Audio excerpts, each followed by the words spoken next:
I'm Amanda. I'm a licensed clinical social worker, and I've been a therapist for over 25 years. So I may as well weigh in on the whole Aetna cutting their rates drama.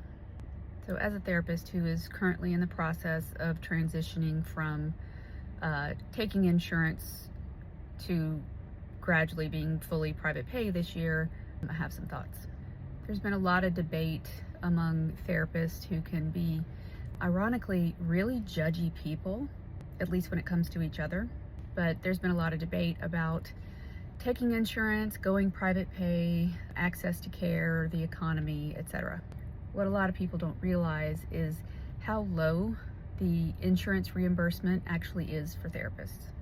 So in order for therapists to continue to rely on insurance for their practice, that means to be able to pay our bills, we have to end up taking on way more clients than most of us have the capacity to treat. So Aetna deciding that they are going to lower their reimbursement for a 53 to 60 minute session down to what they reimburse for a 38 to 52 minute session, and also cutting rates for doctoral level clinicians down to what they pay master's level clinicians is a big deal. Most of us got into this field because we care about people, we want to help people, but we also have to be able to support ourselves, and we have a lot of education and training that it takes to get to where we are to provide the quality healthcare services that we do. There are actually a lot of therapists who are trying to leave the field because they're so burned out and it's just not sustainable. And then there are a lot of therapists who are transitioning to private pay because dealing with insurance is such a headache.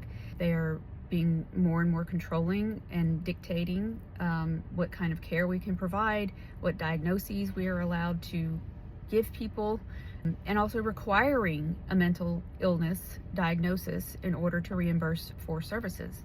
Not everybody that comes to therapy is mentally ill, yet we have to assign them a diagnosis in order for them to use their health insurance. There's that among many other issues about dealing with insurance companies. There's the possibility of clawbacks. Years later, they can request records, and if your documentation does not meet their current definition of medical necessity, they have a right to tell you you owe us all that money back.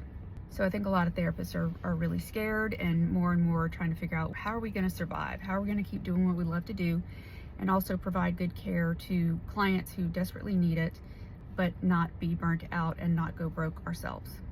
So I think you're going to see a lot of people who were on the fence about taking insurance versus private pay are going to start deciding to go fully private pay and just get out of the racket that is our disastrous healthcare industry and system in this country. And certainly a lot of people are going to be dropping Aetna and depaneling from Aetna because what the fuck? Anyway, hot topic. I would love to know your thoughts on this. If you are a fellow therapist, what do you think about this? Are you self-pay? Are you taking insurance? Are you hybrid? Also, if you are not a therapist and you have an opinion about this, I'm very curious about that too. What do you think about the whole issue with trying to use your health insurance versus would it be worth it to you to bypass all of that and just have a relationship with your therapist that's not dictated by an insurance company's whims?